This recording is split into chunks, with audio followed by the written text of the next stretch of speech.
So the Chiefs have announced their 2023 Super Rugby Pacific side, quite a few new names and a couple returns in the process as well, but we will be starting straight away with the props. It is George Dyer. He was actually in the squad last year, a little bit as injury cover, but now has got himself the full-time spot. Atu Moli, Ollie Norris, Jared Profit as a new name in the Chiefs side. He does play for Taranaki in the Bunnings NBC and will be a very dangerous man to have in that front row. Aiden Ross and Angus Ta'aval. So a few familiar faces and also a couple new names getting added in there for the Chiefs. Now looking through at the hookers, it's going to be Bradley Slater, Samisoni Takiaho and Tyrone Thompson. And looking at those three, you can see how dangerous the rolling mill could be for the Chiefs. Samisoni Takiaho, he's come such a long way in only a year in terms of that line-out throw. And Tyrone Thompson, he's a bulldozer when he plays for Hawke's Bay. The Magpies, they love a rolling mill. And I think the Chiefs may incorporate a little bit of that tactic into their forward play throughout the Super Rugby Pacific season. Now looking at locks, Josh Lord, Lachlan McWannell, Brodie Retallick, Manakai Selby-Rickett moves over from the Highlanders into the Chiefs, similar to what we saw with Josh Ioane last year. And that's not actually the only Highlanders player that we see making his way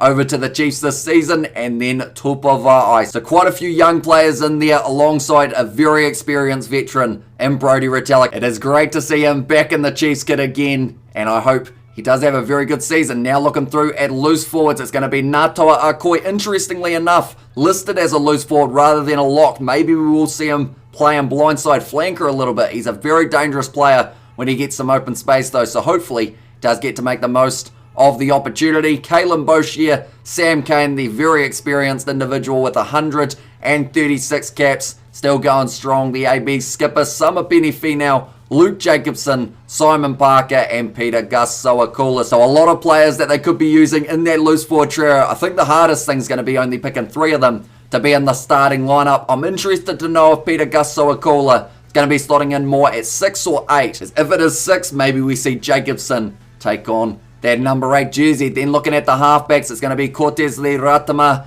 Xavier Rowe and Brad Weber. Similar to what we see with the locks, it's a couple players who haven't got that much experience. 9 caps for Ratama and 16 for Xavier Rowe. And then you've got Brad Weber, 109. He is certainly going to be a handy asset. He had a good season last year for them, but didn't really get that call up that he was after for the All Blacks up until very recently when he has been called in as injury cover. The first 5s, Bryn Gatlin, Josh Ioane and Raives Raihana. Then we look at the midfield. Anton Leonard-Brown, recently back from his injury this season, will be bringing up his 100th cap for the Chiefs. Alex Nankervel, Rameka Boyhappy, Quintupaia. We won't be seeing him for the first half of the season, but maybe near the end we may get to see the comeback of that man. And then Gideon Rattling, just the 1 cap for the Chiefs. We'll be looking to add a few more. The outside backs, it is going to be Piniasi Mali, a dangerous winger for Counties Manukau, and I hope he can transition straight into the Chiefs as a powerhouse out on the wing. Could cause a lot of carnage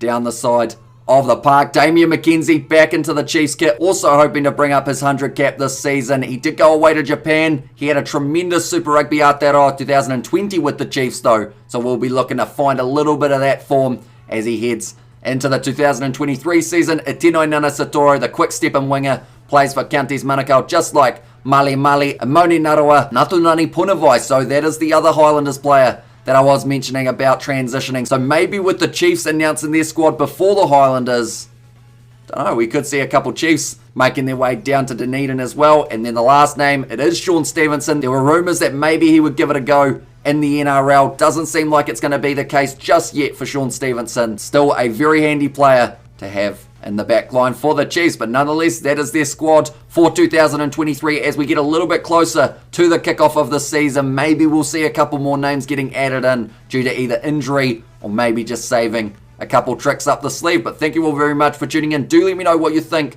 of this Chiefs squad, how far in the competition you think they will be able to go as well. But thank you all very much for tuning in. If you did enjoy, be sure to leave a like and subscribe to the channel, and I will see you all for the next one.